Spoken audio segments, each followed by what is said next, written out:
ಸೌಜನ್ಯ ತಾಯಿಯವ್ರನ್ನ ಭೇಟಿ ಮಾಡಿ ಮರು ತನಿಖೆಗೆ ನಾವು ಪರವಾಗಿದ್ದೇವೆ. ಆಯ್ತಪ್ಪ, CBI ಯಾರ ಅಧೀನದಲ್ಲಿ ಇರೋದಯ್ಯ? ಕೇಂದ್ರ ಸರ್ಕಾರ ಇವರು ಕೇಂದ್ರ ಸರ್ಕಾರದ ಏಜೆನ್ಸಿನೇ ಎಲ್ಲ ಮಾಡಿರೋದು, ತನಿಖೆ ಏಜೆನ್ಸಿ. ಈಗ ಸುಪ್ರೀಂ ಕೋರ್ಟ್ಗೆ ಹೋಗ್ತೀವಿ ಅಂತಾರೆ, ಹೋಗೋದು ಬಿಡೋದು ಸೌಜನ್ಯಕ್ಕೆ ಸೇರೋದು, ಫ್ಯಾಮಿಲಿಗೆ ಸೇರಿದ್ದು. ಇವರು ಯಾರ ಪರ ಇದ್ದಾರೆ? ಒಂದು ಕಡೆ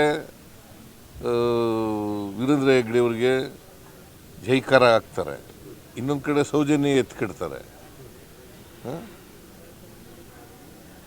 ಇವ್ರು ಯಾರ ಪರ ಇದ್ದಾರೆ? ಇದರಲ್ಲೂ ರಾಜಕೀಯ ಲಾಭವನ್ನು ಪಡೆಯಲಿಕ್ಕೆ. ಹೌದೌದು, ರಾಜಕೀಯದಲ್ಲಿ ಬೇರೆ ಏನಿದೆ ಇಲ್ಲಿ? SIT ತನಿಖೆ ಮಾಡ್ತಾ ಇದೆ, ಸತ್ಯ ಹೊರಗಡೆ ಬರಲಿ, ತನಿಖೆ ಮುಗಿಲಿ. ಬಟ್ ಅವರು ಒಂದಂತ ಮುಂದೋಗಿ ಚಿನ್ನೈನ ಕರ್ಕೊಂಡ್ ಬಂದಿರೋದೇ ಕಾಂಗ್ರೆಸ್ನವರು ಅಂತ ವಿಪಕ್ಷ ನಾಯಕ ಅಶೋಕ್ ಮತ್ತೆ ಪ್ರಹ್ಲಾದ್ ಜೋಶಿ ಅವರೆಲ್ಲರೂ ಕೂಡ. ನೀವು ಇದನ್ನೆಲ್ಲ ಕೇಳ್ತಿರಲ್ಲ, ಅವ್ರು ಹೇಳ್ತಾರೆ, ಅವ್ರು ಹೇಳೋದನ್ನೆಲ್ಲ ಕೇಳಬೇಕು ಅಂತ ಏನಿಲ್ಲ. ಸರ್, ವಿರೋಧ ಪಕ್ಷದ ನಾಯಕ ಅಶೋಕ್ ಅವರು ಸೆಂಟ್ರಲ್ ಮಿನಿಸ್ಟರ್, ವಿರೋಧ ಪಕ್ಷ ನಾಯಕನಾಗ್ಬಿಟ್ಟ ತಕ್ಷಣ ಎಲ್ಲ ಕೇಳಬೇಕು ಅಂತ ಅವ್ರ ಅಲಿಗೇಷನ್ ಇದ್ರಿಂದ ಕೇಳ್ತಾ ಇದೀವಿ. ಏನು ಅವ್ರು ಅಲಿಗೇಷನ್ ಮಾಡೋದೆಲ್ಲ ಸತ್ಯನಾ? ಭಾಷಣದಲ್ಲಿ ಇಷ್ಟಿನ ಗಂಟೆ ಏನು ಹೇಳ್ತಾ ಇದ್ರು? ಅಸೆಂಬ್ಲಿಲಿ ಏನು ಹೇಳಿದ್ರು? ಅಸೆಂಬ್ಲಿಲಿ ಏನು ಹೇಳಿದ್ರು? ಅಸೆಂಬ್ಲಿಲಿ ಚರ್ಚೆ ಆಯ್ತಲ್ಲಪ್ಪ ಇದ್ರ ಬಗ್ಗೆ, ಏನು ಹೇಳಿದ್ರು?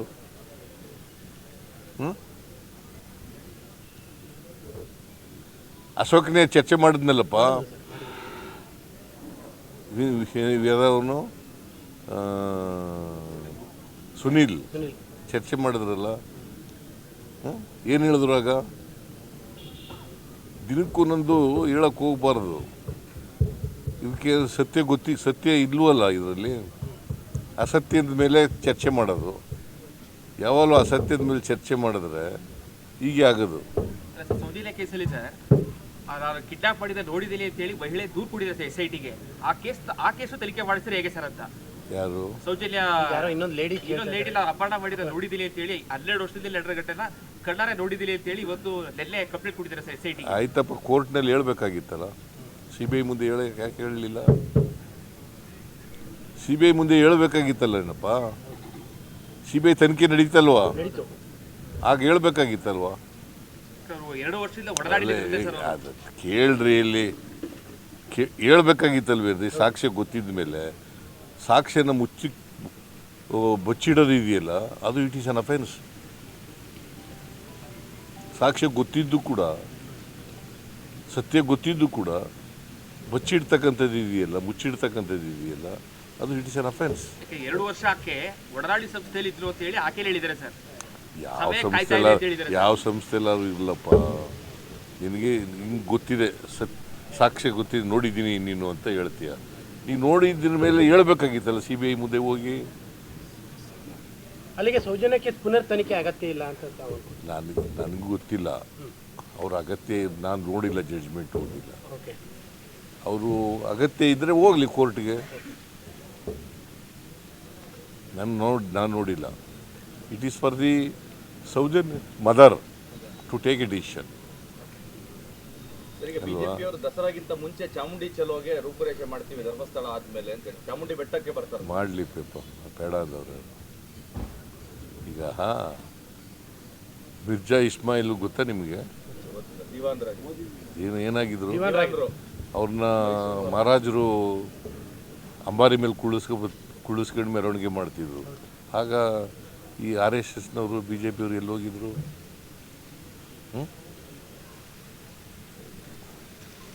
ಆಯಿತಾ? ಈಗ ನಮ್ಮ ಇವನ್ ಕೈಲಿ 2017ರಲ್ಲಿ ಇದನ್ನು ಮಾಡಿಸ್ತಾವೆ, ನಿಸಾರ್ ಅಹಮದ್ ಕೈಲಿ. ಹಾಗೆ ಎಲ್ಲಿ ಹೋಗಿದ್ರು? ಮಾತಾಡಿದ್ರು ಸರ್, ಅವ್ರದ್ದು ಅಲಿಗೇಷನ್ ಇರೋದು ಕನ್ನಡಾಂಬೆಯ ಕುಂಕುಮದ ಬಗ್ಗೆ ಅವ್ರ ತಕರಾರು ಇರೋದು. ಕುಂಕುಮ ಅದು ಒಂದು ಬೇರೆ issue.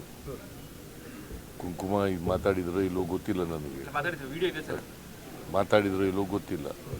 She is A writer ಇನ್ ಕನ್ನಡ. ಕನ್ನಡದ ಬಗ್ಗೆ ಅಭಿಮಾನ ಇಲ್ಲದಿರೋ ಕನ್ನಡ ಬರೆಯೋಕ್ಕಾಗತ್ತಾ?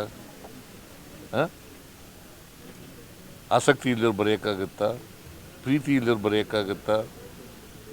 ಹೇಳಿ ನೀವೇ. ಅವ್ರು ಬರೆದಿರ್ತಕ್ಕಂಥ ಪುಸ್ತಕಕ್ಕೆ ಬ್ರೂಕರ್ ಪ್ರಶಸ್ತಿ ಬಂದಿದೆ. ನಾವು ಚಕಾರ ಸರ್ ಅರ್ಶಿನ ಕುಂಕುಮ ಮತ್ತೆ ಹೂ ಬಿಡ್ಕೊಂಡು ಚಾಮುಂಡಿ ತಾಯಿಗೆ ಪುನಃ ಪೂಜೆ ಅದನ್ನೇ ಮಾಡಿ ಅದು ಮಾತ್ರ ಮಾಡಿದ್ರೆ ಚಕಾರ ಎಲ್ಲ ಅಂತ ಹೇಳ್ತಾ ಇದಾರೆ ಸರ್ ಅವರು. ಯಾರು ಅರಿಷ್ಟ ಕುಂಕುಮ ಹಚ್ಕೊಂಡ್ ಬರ್ಲಿ ಬಿಜೆಪಿ ಅವರು ಸೀಸೆ ಮುಸ್ಲಿಂ ಧರ್ಮದವರು ಲೇಡಿ ಅವಳು ಕನ್ನಡದಲ್ಲಿ ಬರೆದಿದ್ದಾರೆ. ಕುಂಕುಮ ಹಾಕೊಳ್ಳೋದು ಧರ್ಮದಲ್ಲಿ ಇದೆಯಾ?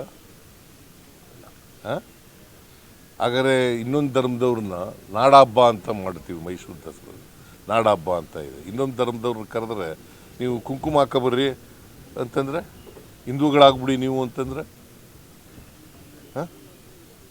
ಹೆಚ್ಚಿನ ವಿಡಿಯೋಗಳಿಗೆ ಪ್ರತಿಧ್ವನಿ ಯೂಟ್ಯೂಬ್ ಚಾನೆಲ್ ಸಬ್ಸ್ಕ್ರೈಬ್ ಮಾಡಿ, ಬೆಲ್ ಐಕಾನ್ ಕ್ಲಿಕ್ ಮಾಡಿ.